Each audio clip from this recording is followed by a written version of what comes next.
Reliance ఏపీలో వివిధ రంగాల్లో భారీ పెట్టులకు ముందుగా వస్తోంది. ఇప్పటికే 25,000 కోట్ల పెట్టుబడుల ప్రణాళికల్ని ప్రకటించింది. వాటికి సంబంధించిన గ్రౌండింగ్ ప్రక్రియ ప్రారంభమవుతోంది కొత్తగా. అయితే కర్నూలు జిల్లాలో బెవరేజెస్ ప్లాంట్ పెట్టాలని నిర్ణయించుకుంది. వెనుకబడిన కర్నూలు జిల్లాలో రిలయన్స్ ప్లాంట్ పారిశ్రామిక అభివృద్ధికి ఊతమయ్యే అవకాశం ఉంది. రిలయన్స్ విభిన్న రంగాల్లో భారీ పెట్టుబడులు పెడుతోంది. దేశవ్యాప్తంగా విస్తృతమైన సూపర్ మార్కెట్ వ్యవస్థలో సొంత బ్రాండ్లు ఉత్పత్తులను విక్రయిస్తోంది. వాటికి కావాల్సిన ఉత్పత్తులను ఇక్కడ తయారు చేసే అవకాశం ఉంది. బెవరేజెస్ యూనిట్ అలాంటివి సక్సెస్ అయితే ఇతర అనుబంధ పరిశ్రమలతో పాటు ఇలాంటి ఉత్పత్తుల ఫ్యాక్టరీలు ఇతర కంపెనీలు పెట్టే అవకాశం ఉంది. కూటమి ప్రభుత్వం అధికారంలోకి వచ్చిన తర్వాత రాయలసీమ తయారీ రంగానికి హబ్ గా చేయాలన్న పట్టుదలతో పరిశ్రమలన్నీ ఆకర్షిస్తున్నారు.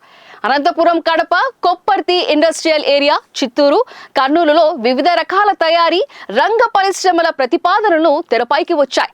వాటిలో సగం గ్రౌండ్ అయిన రాయలసీమ యువతకు లక్షల్లో ఉద్యోగాలు లభిస్తాయి.